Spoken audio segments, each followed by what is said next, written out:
This person said they didn't need you.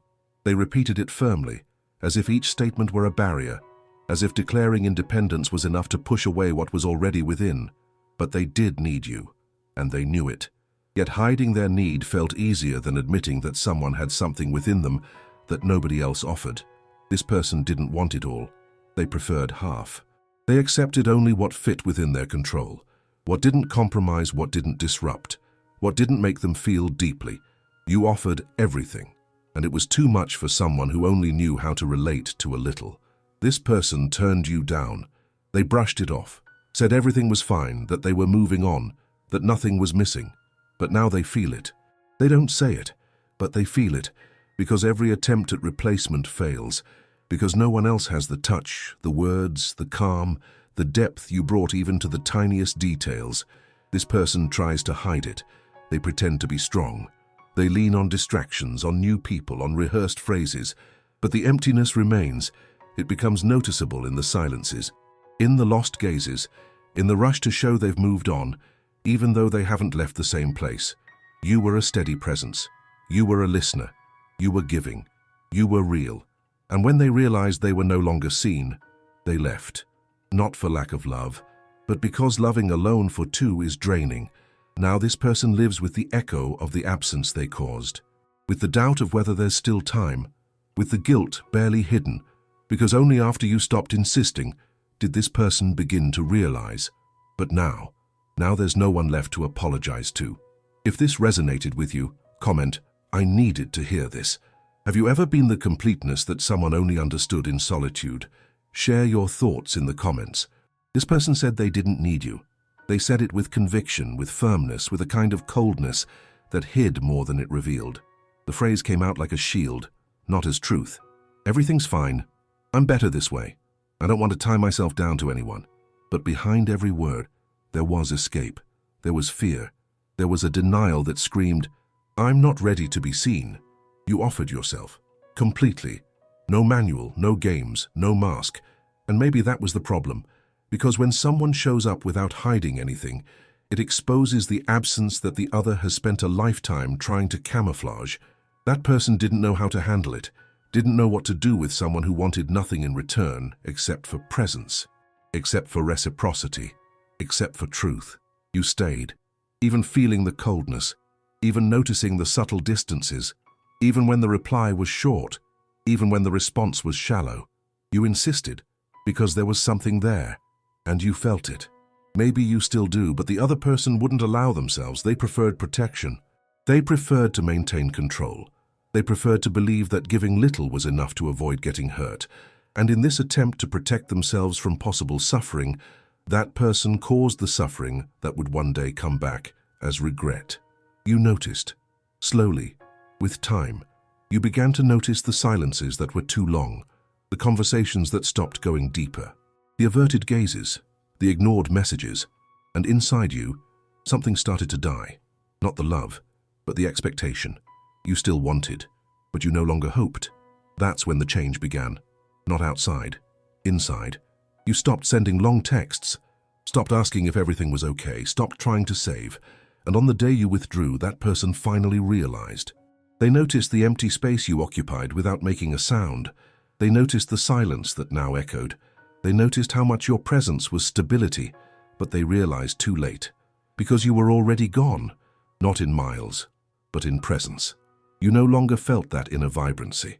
You no longer imagined reunions. You no longer counted the days. You no longer dreamed. And that hurt. On the other side, silently, this person started looking for you in other bodies, in other faces, in forced conversations, in daily distractions. But nothing fit. Nothing made sense. Because what you offered was rare. It was raw. It was transparent. It was something that can't be manufactured. It's felt. Now this person lives trying to show that they've moved on, but everything sounds fake, forced, and you notice. You notice in the way their gaze avoids yours when chance crosses paths. You notice in the subtle hints dropped. You notice in the desperate attempt to seem okay. But the emptiness is there, more and more noticeable, more and more distinct. You were the piece that this person rejected for not knowing how to live without war. You were the embrace that they pushed away for fearing they'd get used to comfort. You were the mature love they failed to recognize while it was still within reach. And now they try to explain to themselves that it was better this way, but it wasn't. It never was. And they know, even if they don't say it, even if they never admit it. Have you ever been the completeness that someone only understood in solitude? Have you felt the weight of being remembered every day in silence by someone who pretends to feel nothing anymore? If you've gone through this, comment, "I needed to hear this." Share it with someone who needs to reflect on this. This person tried to move on, but every path without you ends up being a detour, because a striking presence cannot be replaced. It is carried, even when no one else sees it. Now pay attention. There's one more detail that no one mentions. This person not only misses you, they feel shame, yes shame, because deep down they know they ruined something beautiful. And their ego won't let them admit it, so they'd rather keep pretending. They pretend they don't feel, that they don't remember, that they don't want, but they dream, they remember, and they want. Only now you no longer fit there. You have become a permanent absence. You have become a reference. You have become the comparison they don't admit to making. Because after you, everything pales, and it's at this point that longing turns into punishment. Not for you, for them, for that person who once had the privilege of being loved by someone whole and wasted it. This person lives with that, with this nameless regret, because it wasn't an obvious mistake. There weren't any fights, there weren't any screams. It was just giving up, little by little, slowly, coldly, silently. And this is the worst way to lose someone, when the presence fades away in silence and you only realize it when it has become a permanent absence. Today, this person does everything to look okay, but the smile is too quick, the words are rehearsed. The gaze gets distracted by anything to avoid lingering on itself, because inside, it's filled with questions that no one answers. Does he still feel something? Was I that difficult? What if I had acted differently? But that what if doesn't build. It only consumes. It only corrodes. And while trying to find new names to fill the absence of they encounter repetitions, relationships that don't deepen, conversations that don't warm, kisses that don't touch, because you did something that few do. You left a mark inside, and when you're marked inside, the standard changes. Nothing less than that fills the void. This person feels, sometimes in the middle of the night, sometimes in a song, sometimes in a random place that you never visited together, but for some strange reason, it reminds them of you, and everything comes back. What was said, what was left unsaid, what they avoided, what you endured, what was ignored until it became irreversible. And there, in that moment, as they realize how great you were, not for shouting, but for staying, even while being left in silence, even while being treated with coldness, even feeling that there was no longer space for you. You held on more than you should have, but not because you were weak. It was because you felt something real. And when you feel something real, you try.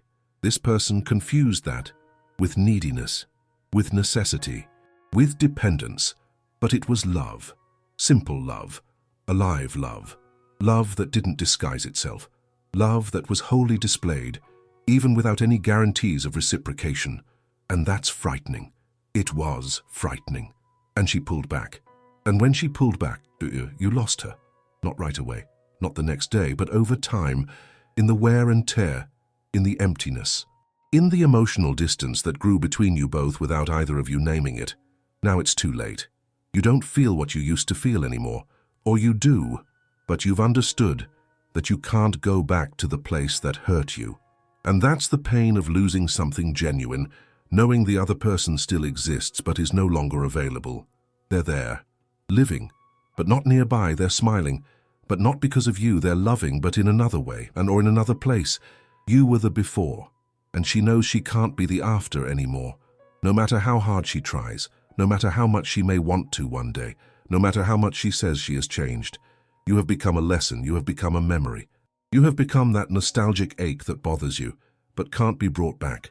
And the worst punishment for someone who wasted the love of a whole person is realizing too late that they will never find that same look again. If you're still reading this and feeling something, comment, "I felt every word." Or better yet, write down below, what moment made you realize you were fighting for two? I know, this conversation still burns, and it shouldn't just end here. Because there's a part of the story that almost no one tells. What happens to those who love too much and later need to relearn how to love themselves? No one speaks about this clearly. Because it hurts to admit that loving too much can leave you in pieces. You offered the best you had, perhaps the best that ever existed in you. And even so, it wasn't enough for someone who only wanted what was convenient, not what was real. So after it all ended came the silence. Not the silence that soothes, but the silence that weighs heavy. That makes you question if you did too much, if you were too much, if you were the problem. And you weren't, you were just whole. In a world that romanticizes halves, this person left you with doubts that no one can answer. They left you with ghosts that are invisible to everyone else. And that's what slowly destroys you, knowing that what you lived was real. But there's no one to confirm it, because the person on the other side pretends to have forgotten, and you need to relearn how to trust yourself, without proof, without guarantees, without validation. It takes time, it takes nights, it takes skin, it takes soul, but it happens. One day you wake up and it doesn't hurt the same way. The memories still come, but they come with less weight, with more understanding, with more distance. You realize that it wasn't a mistake to love so deeply. The mistake was believing that this person would know what to do with it, and they didn't. But it's not your fault. It's about the internal boundaries they haven't faced yet. It's about the wounds they haven't healed yet. It's about the fears they haven't named yet. You were just the mirror, the reflection of what they still can't sustain. And no matter how unfair it seems, you triggered a process that wasn't even yours. This person didn't know how to embrace you because they don't know how to embrace themselves. They run from what they feel. They sabotage themselves. They distance themselves from what's good. Because for someone who has spent their whole life dealing with chaos, peace is frightening. Stability is uncomfortable. Constant presence feels invasive. So they pushed you away. And when you finally left, they stayed. With everything they didn't say, with everything they didn't feel in time, with everything you offered, and they rejected. Today, this person goes through old photos without the courage to open them, or listens to songs that remind them of you, or checks your profile even without liking anything, even pretending they don't feel. But they do. They feel deeply, they feel with their soul. And that's why regret doesn't shout, it whispers every day, so softly, down deep. So what do you do with that? You take care of yourself, not out of pride, but out of self-love, because loving too much was never the problem. The problem was expecting a return from someone who didn't know how to reciprocate. Today you are stronger, not because you wanted to, but because it had to be. After giving yourself completely and being treated like an exaggeration, you learned to come back to yourself, slowly, with respect, with silence. And this person keeps trying to fill the void you left. But everything slips away. Everything empties, everything is missing, because it wasn't the love you gave, it was the way you were. And that no one else will be able to replicate. Do you realize this? Do you see how, no matter how much they try to deny it, this person constantly attempts to recreate what they had with you, but they fail, always, because there is only one you. If this resonates with you, comment, "I saw myself in this," or share it with someone who needs to hear it. This person still feels, even when they say they don't, even when they move on with life, even when they post smiles that don't come from the soul. You were presence, you were offering, you were roots, and what is rooted doesn't just vanish with any wind, doesn't fade from memory for convenience, doesn't evaporate just because they became an ex. This person lost something they couldn't even name, and now they spend their life trying to find in other faces what only existed in your gaze. But they don't find it, and they won't find it, because what you both had was real, even if it was denied afterward, even if it was silenced. You know what you gave. You know how far you went. You know how much you invested even when everything told you to give up. And now, you also know you can't insist on someone who treated you like too much. That emptiness left on the other side is no longer your responsibility.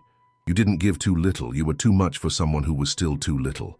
And sometimes healing comes when you understand this. Not everyone who loses you realizes what they've lost at the same time you became aware of what you were offering. But one day, this person will realize, too late. And then, the one who moves on is you. If this touched you in any way, leave a like on the video. Subscribe to the channel, because this kind of conversation will continue. And there's even stronger content coming in the next videos. Comment below. Which part of this message impacted you the most? Or just right, I needed to hear this. And most importantly, share this video with someone who needs to reflect on it. Maybe someone is going through this exact realization right now and doesn't even know where to start. You made it this far, and that's no small feat. This story isn't over, but now you're more aware of who you are and the value you hold. We'll see each other in the next video. I'll be waiting for you there.